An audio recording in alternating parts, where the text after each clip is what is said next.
Please subscribe to my channel. আর একজন এখনো ঘুমোচ্ছে। এই আদি ওঠ না, এই দিয়ে গেছে চা। বিস্কুট বার করো, যেটা খাবে। ক্রিম বিস্কুট আছে, খাও না। উঠে পড় আদি, চা এসে গেছে। রুমটা কিন্তু দারুণ লেগেছে। ফুল ফ্যামিলি ট্রিপের জন্য এত সুন্দর, spacious, inner balcony, outer balcony নিয়ে সত্যি এই রিসর্টটার আরো আপগ্রেড করবে। এই যে ভিউটা, মন্দির দেখার যে এত সুন্দর ভিউটা, এটাই হোটেল থেকে দারুণ। সকালবেলা আজকে ছেড়ে যাবো, আর একদিন কেন 2-4 দিন থাকলেও ভালো হতো। এখন সকাল 7টা বাজে, লোকের আনাগোনা শুরু হয়ে গেছে। আর তার সাথে যেটা শুরু হয়ে গেছে, মন্দিরের মেনটেনেন্স।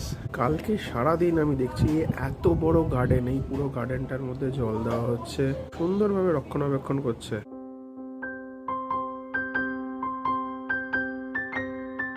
এইখানে জগন্নাথ মহাপ্রভুর যে রথ বেরোয়, সেই 3টে রথ রাখা।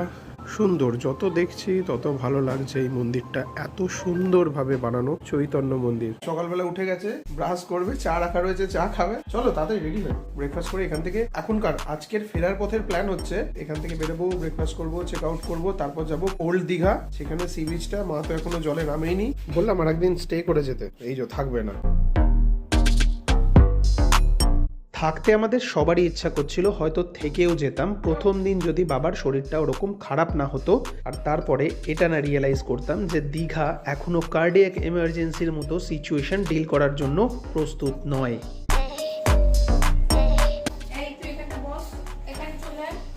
আজকে বেরোবার দিনের ব্রেকফাস্ট আলু পরোটা আর কমপ্লিমেন্টারি যা দেয়, কালকে যা দিয়েছিল সেম জিনিস। আমি এই রিসর্টের মেনু কার্ডটার প্রত্যেকটা পেজে ছবি দিয়ে দিলাম।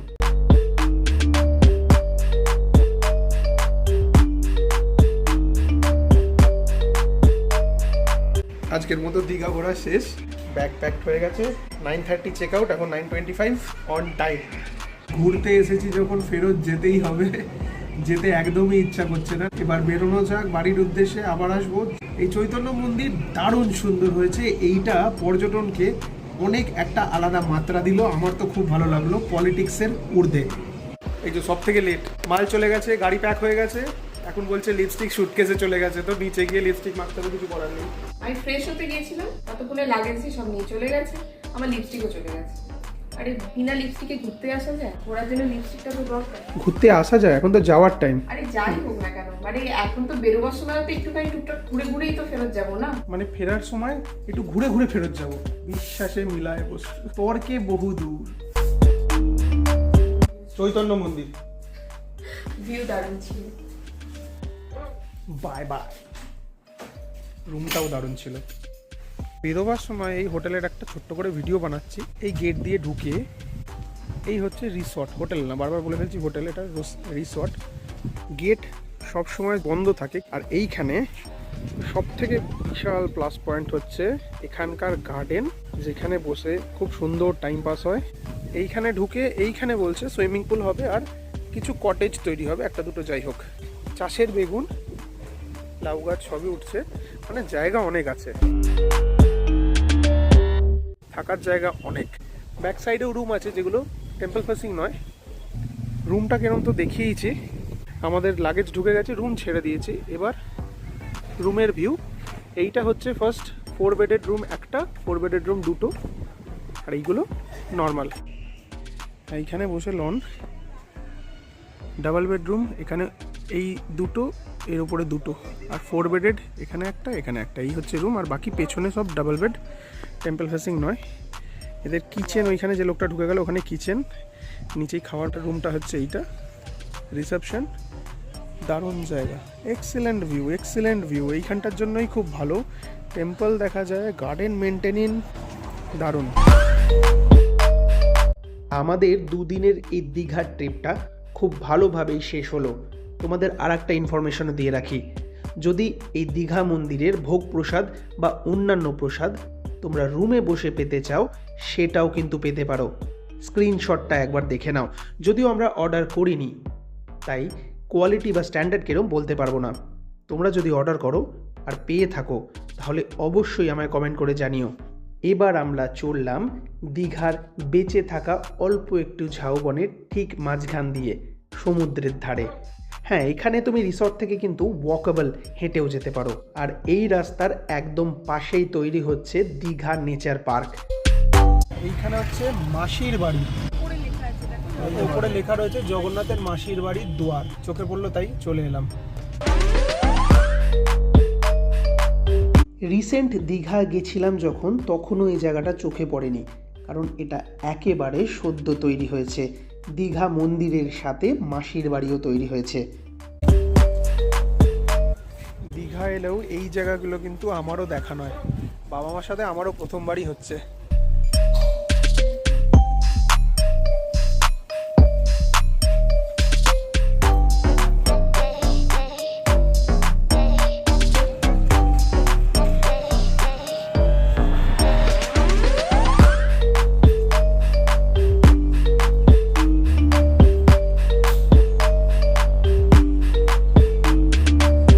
রথের সময় রথ যখন নিয়ে আসে তখন এখানে রথের কদিন থাকে, আর রথ যেটা সেটা থাকে এইখানে। যখন ওই মন্দির বানানো হয়েছিল তখনই কিন্তু এই নতুন মন্দিরটাও স্থাপন হয়েছিল। পুরনো মন্দিরটা হচ্ছে এই সামনে, এইটা হচ্ছে নতুন বানানো হয়েছে একদম সমুদ্রের ধারে।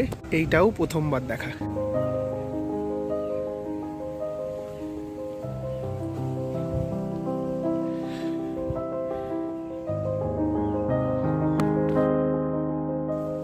এই জায়গাটা দারুণ সুন্দর, নিরিবিলি পরিবেশ।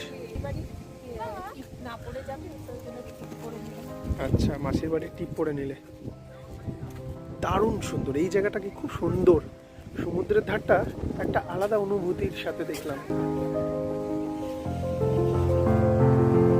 দেখো শুধু জায়গাটা এত সুন্দর, এত সুন্দর লাগছে।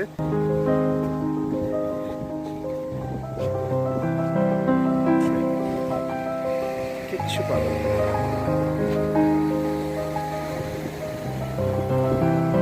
একটু আগে যে ঝাউবনের মাঝখানে গেলাম না, এইটা হচ্ছে ঝাউবনের, এখানটা এন্ড হয়ে যাচ্ছে।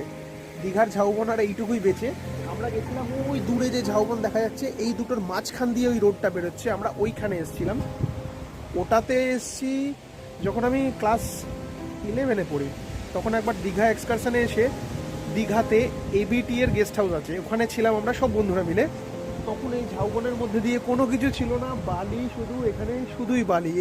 সেই দীঘা যে দেখেছে আর আজকের দীঘার মধ্যে, মানে ওখানকার আর এখানকার পার্থক্য। দীঘা ট্যুরিজম দারুণ ডেভেলপ করেছে।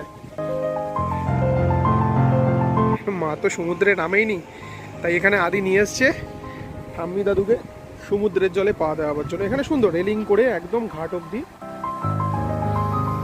বাবা যাবে না, বাবাকে জোরও করলাম না, কিন্তু মাকে তো জোর করে নামাবো আজকে, এখানে চান করাবো।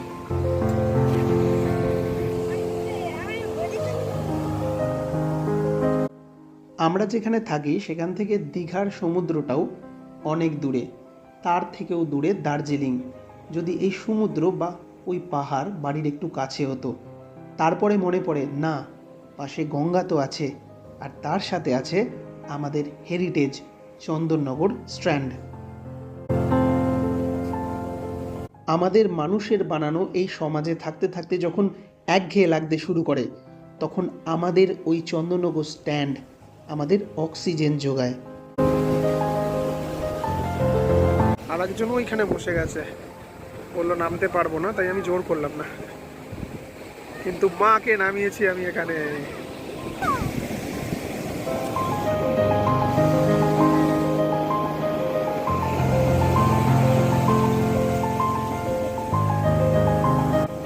জুতো ভেজাতে পারো, শাড়ি না ভিজলেই হলো। গাড়িতে তো জল এনেছি, সব পা ধুয়ে নেবে।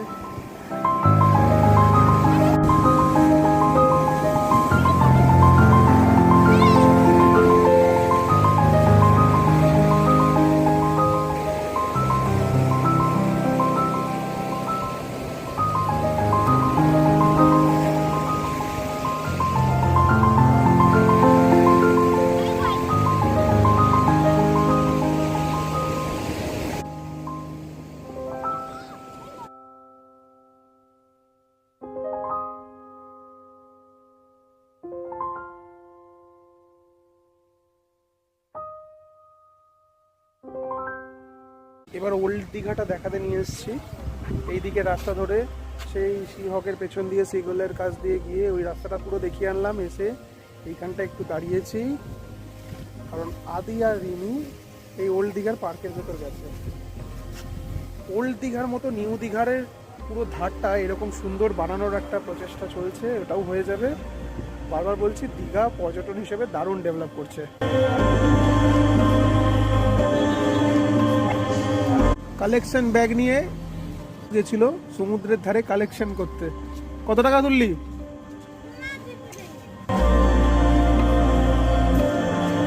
দীঘা থেকে রিটার্ন করছি, এই জায়গাটা দাঁড়িয়ে ভিডিওটা বানাচ্ছি এই কারণে, জাস্ট এখানে একটা ব্যারিকেড করে পুলিশ চেকিং হচ্ছিল। আমার হাত দেখিয়ে দাঁড়াতে বললো, আমি সাইড করলাম, দাঁড়ালাম, আমার লাইসেন্স চেক হলো। যিনি এএসআই ছিলেন উনি লাইসেন্স চেক করলেন, আর একজন সামনে সিভিক ছিল, ওনার কাছে একটা ওরকম মেশিন আছে যাতে চালান করে। উনি আমায় জিজ্ঞাসা করলেন, নাম দীপঙ্কর দত্ত? আমি বললাম হ্যাঁ। যিনি এএসআই তিনি আমাদেরকে ওনার দিকে তাকিয়ে বললেন হ্যাঁ। তো আমি বললাম চালান হলো নাকি? তো উনি বললেন না না, চালান চেকিং, চালান হলো না, লাইসেন্স চেক করলাম, আপনার গাড়ির সব পেপার ঠিক আছে, সেইটা চেক হলো, আর কিছুই না, কোনো চালান হয়নি। বলে আমি চলে এলাম। আমি জাস্ট 1 মিনিট, পেছনে এখনো দেখা যাচ্ছে। আমি ভিডিওটা এই কারণে করছি, হতে পারে চালান করে দিল, কি রিজন আমি জানি না, ভাববে হয়তো ছাড়াতে তো আসবে না, একটা চালান করেই দিই না। তো সেই জন্য আমি লোকেশনটার জন্য, যে আমি কোথায় দাঁড়িয়ে আছি সেই লোকেশন এখানে করছি। এই জায়গাটা, এইখানে দাঁড়িয়ে চেকিংটা হচ্ছে। সামনে আমি দেখাতে পারছি কিনা আমি জানি না। স্পিড ক্যামেরা কিন্তু ওদের কাছে কিছু নেই, আমি এর জিপিএস লোকেশনটাও নিয়ে রাখবো।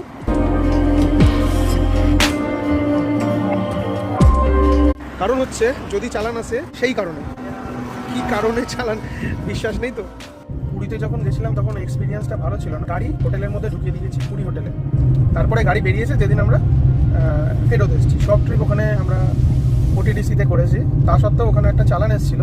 ভাগ্যিস আমার ভিডিও রেকর্ডিং ছিল, যে ওই টাইমে জাস্ট আমরা হোটেলের ভেতরে ছিলাম, আমি ভিডিও রেকর্ডিং করছিলাম ওই ডেট অ্যান্ড টাইমে। আমি সেটাকে ছাড়িনি, আমি ফলো আপ করেছিলাম। 1 বছর পর এসপি পুরীর থেকে একটা লেটার এসেছিল যে ভুলবশত চালান হয়ে গেছে, রিফান্ডের জন্য একটা লেটার লিখেছিল। কিন্তু এরমভাবে যখন চেক করে না, কেন চালানের মেসেজটা পুরীতেও ঢুকেছিল 10 দিন পরে, এখানেও তো এখন ইনস্ট্যান্ট ঢুকবে না, ঢুকবে 1 সপ্তাহ 10 দিন পরে। তাই এই ভিডিও রেকর্ডিংটা করা।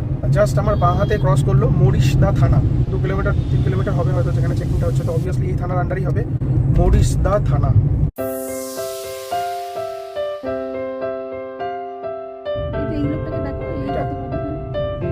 ওই যেখান থেকে যাওয়ার সময় ডাব খেয়েছিলাম সেইখানে দাঁড়িয়েই আবার চলে এসেছি ডাব খেতে। ডাব হবে এইরকম শ্বাস,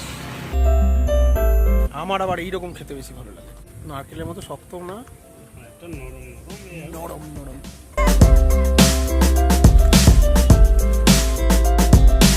এখানে দেখছি সজনে ডাঁটা পাড়া যায় কিনা। গাছের সাইডে সজনে ডাঁটায় ভর্তি, দেখো এই দেখো, পাড়ার চেষ্টা। রাস্তার ধারে দাঁড়িয়ে সজনে ডাঁটা পাড়ার চেষ্টা করছি, জিজ্ঞাসা করে আসি। একদম রাস্তার গায়ের উপরেই গাছটা হয়েছিল, কারো প্রাইভেট প্রপার্টি তো একদমই নয়। তবুও অ্যাডজয়নিং বাড়িটায় আমি গিয়ে জিজ্ঞাসা করলাম কটা ডাঁটা নিতে পারি। মুখের ওপর উত্তর পেলাম না। এরপরেই শুরু হলো ভারতবর্ষ নয়, সারা বিশ্বের সবথেকে সেফেস্ট রোড জার্নি, পশ্চিমবঙ্গের রোড জার্নি, যেখানে কিছু দূর পর পরই পাওয়া যায় একটি করে ব্যারিকেড। এই ব্যারিকেডগুলো খুব সেফলি আমাদের পৌঁছে দিল কোলাঘাট, যেখানে লাঞ্চটা সেরে ফেললাম, কারণ বাড়ি ফিরতে অনেক লেট হয়ে যাবে। আমার প্লেট নেই, আমি খাচ্ছি না, খেতে দিচ্ছে না। তোমার আওয়াজ রেকর্ড হলো না, তুমি যা বললে।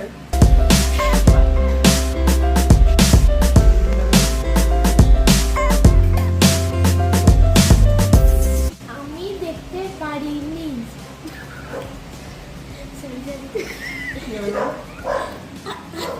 আমি খেতে পারিনি। এইরকম ছোট্ট ছোট্ট খুশির মুহূর্ত আর আনন্দ করতে করতে আমরা আবার রওনা দিলাম বাড়ির উদ্দেশ্যে, কারণ এখনও অনেক ব্যারিকেড উত্তীর্ণ করা বাকি, যা আমাদের সেফলি বাড়ি পৌঁছে দেবে। সর্বঘটে ক্যাটালিকলা যেরকম একটা কথা আছে, সেরকম পশ্চিমবঙ্গে সর্ব রোডে ব্যারিকেডিং ব্যবস্থা, আর এই ব্যবস্থাপনার মাধ্যমে চেক হয় তোমার ম্যানিউভারিং ক্যাপাবিলিটি। আর এই ক্যাপাবিলিটি টেস্টে তুমি যদি ফেল করো তার দুটোই শাস্তি, সোজা জমলোক আর না হলে হেভি পেনাল্টি। জমলোকের উদ্দেশ্যে রওনা দিলে কেউ ফেরাতে পারবে না, কিন্তু হেভি পেনাল্টি থেকে বাঁচাতে পারে শুধু পুরোহিতরা, তাদের যদি একটু আধটু দক্ষিণা দিতে পারো।